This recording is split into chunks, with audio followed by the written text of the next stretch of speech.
सुबह का लगभग 7 बज रहा था। शंभू पटेल के परिवार में हर कोई सो करके उठ चुका था, लेकिन उनकी बेटी अभी तक सोई हुई थी। शंभू पटेल बेटी को आवाज़ भी लगाते हैं, बेटी मुझे ड्यूटी जाना और तुम अभी तक सोई हुई हो। बेटी का कोई आवाज़ नहीं आता है। इसी बीच लगभग 7:30 बज जाता है और शंभूनाथ दोबारा अपनी बेटी को आवाज़ लगाते हैं, फिर भी कोई जवाब नहीं आता है। वो बेटी को लगातार मोबाइल पर भी फ़ोन करने की कोशिश करते हैं, लेकिन फ़ोन रिसीव नहीं होता है। अब थक हार करके शंभूनाथ सोचते हैं मैं खुद जा करके बेटी को उठाऊं। वो बेटी के उस कमरे की तरफ बढ़ते हैं जिस कमरे में उनकी बेटी सोया करती थी।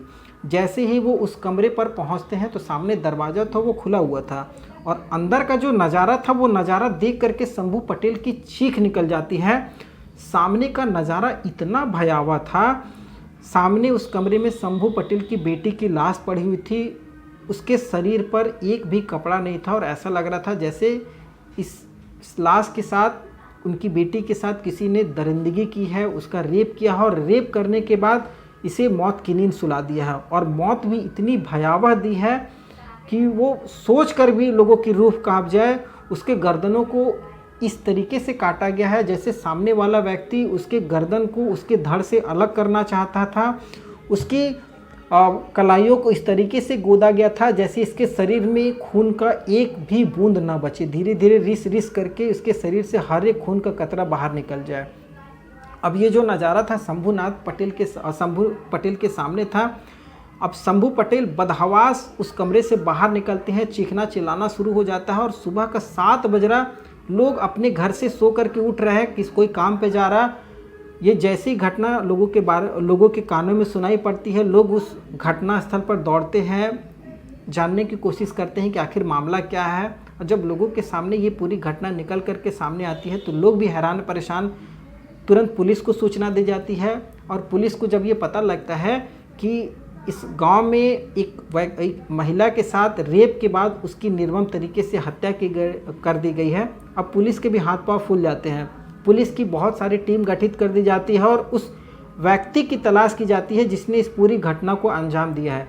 एक तरफ पुलिस वादा भी करती है कि बहुत जल्द वो असली कातिल तक पहुंचेगी और एक तरफ वो तफ्तीश भी जारी करती है और पुलिस अपने वादे के अनुसार उस असली कातिल तक एक छोटे से क्लू के माध्यम से पहुंच जाती है और इस पूरी घटना में शामिल व्यक्ति को लोगों के सामने पेश कर देती है जिसने इस पूरी निर्मम तरीके से घटना को अंजाम दिया था।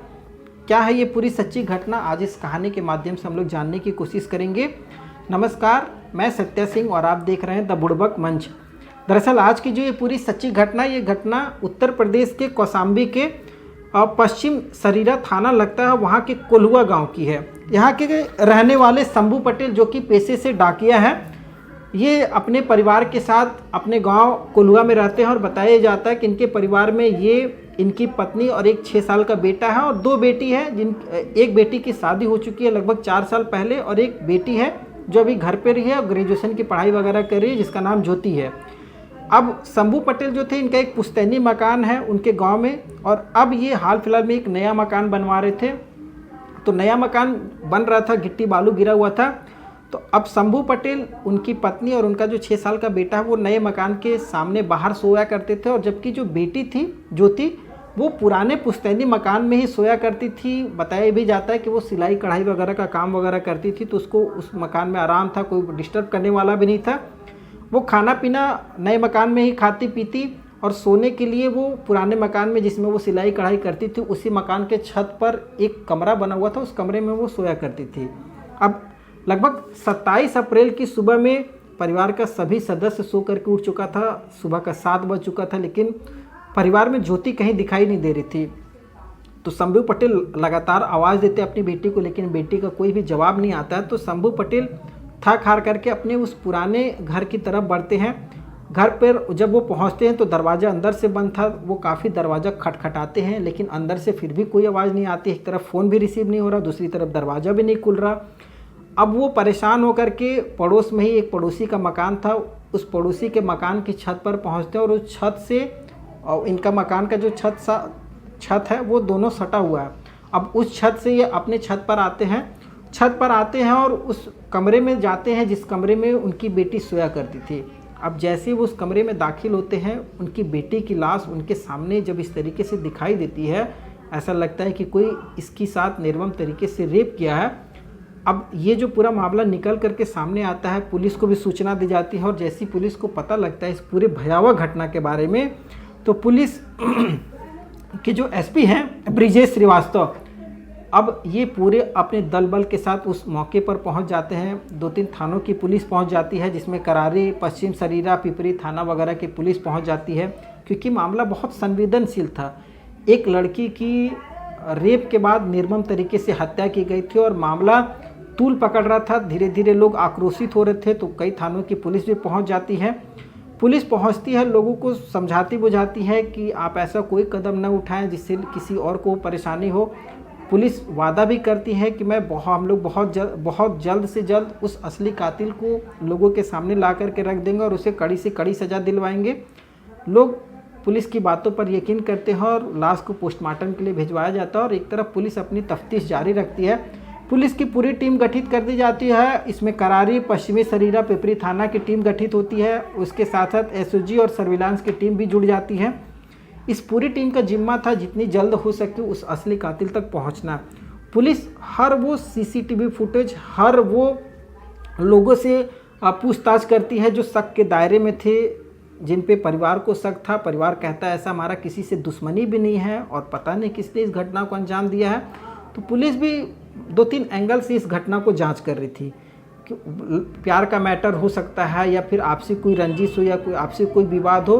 तो आपसी विवाद तो उस परिवार का बिल्कुल भी नहीं था। अब पुलिस प्यार के मामले पर जांच करती है।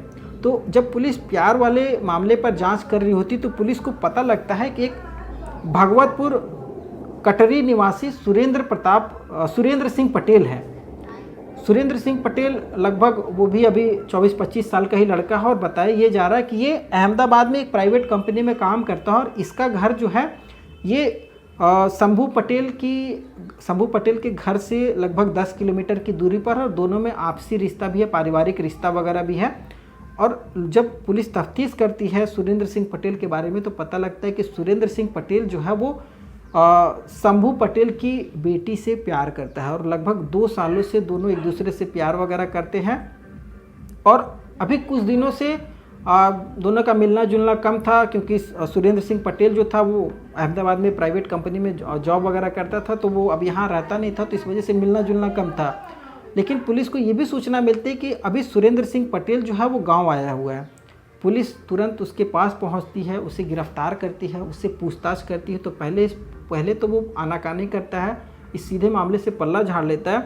लेकिन जब पुलिस कड़ाई से पूछताछ करती है तो वो टूट जाता है और वो कहता है कि साहब मैं ज्योति से बहुत प्यार करता हूँ और लगभग 2 साल से हम एक दूसरे को पसंद करते हैं, लेकिन ज्योति जो है अब मुझसे पीछा छुड़ाना चाहती है।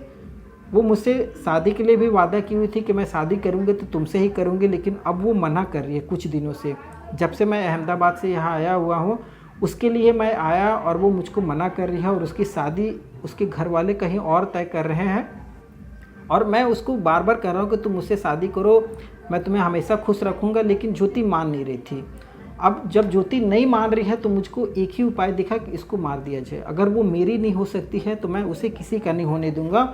और इसलिए उसने प्लान बनाया। 27 अप्रैल 2025 को परिवार में, ज्योति के परिवार में लगभग शंभू पटेल वगैरह सभी खाना पीना खा करके सो जाते हैं और जो रात का समय होता है, रविवार की रात और सोमवार की सुबह, उस रात में सुरेंद्र सिंह पटेल जो था वो मौका देख करके जिस मकान में ज्योति सोया करती थी उस मकान में सुरेंद्र सिंह पटेल चढ़ जाता है।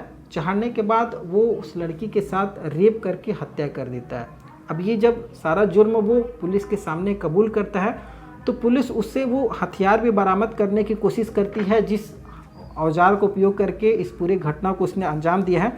तो पुलिस उसको लेकर के उस जो औजार है उसकी तफ्तीश में निकलती है। तो वो पुलिस को ले जा कर के जिस जगह पर उसने इन पूरे औजारों को छिपाया था उस जगह पर जब वो पहुंचता है तो वहां से वो एक तमंचा था उसे निकाल करके पुलिस पर हमला करने की कोशिश करता है। ऐसा पुलिस बता रही है। वो जानलेवा हमला करने की कोशिश करता है और पुलिस अपने बचाव में उसके पैरों में गोली मार देती है और अभी फ़िलहाल बताया जा रहा है कि वो अस्पताल में भर्ती है। पुलिस उसके पास से एक 315 बोर का तमंचा, 4 कारतूस और एक चाकू बरामद करती है। जब ये पूरा मामला लोगों के सामने निकल करके आता है तो लोग भी अवाक रह जाते हैं कि कोई व्यक्ति प्रेम में अपनी प्रेमिका को इस तरीके से कैसे मार सकता है। प्रेम तो वो चिड़िया का नाम है, वो प्यार का नाम है, जिसमें लोग एक दूसरे के लिए तो अपनी खुशियाँ तक कुर्बान कर देते हैं, और यहाँ पर लोग एक दूसरे का जान लेने के लिए भी किसी भी हद तक जा सकते हैं। खैर, इस कहानी को सुनाने का उद्देश्य किसी की भावनाओं को ठेस पहुंचाना बिल्कुल भी नहीं है, बस आपको जागरूक करना है। क्या सोचते हैं आप इस घटना को लेकर के, आप हमें कमेंट के माध्यम से बता सकते हैं। आपको कैसी लगी ये पूरी कहानी इस वीडियो के माध्यम से मैंने आपको प्रस्तुत की है, आप हमें कमेंट के माध्यम से बता सकते हैं। आगे फिर एक नई कहानी के साथ नए वीडियो में मिलेंगे, तब तक के लिए जय हिंद, वंदे मातरम।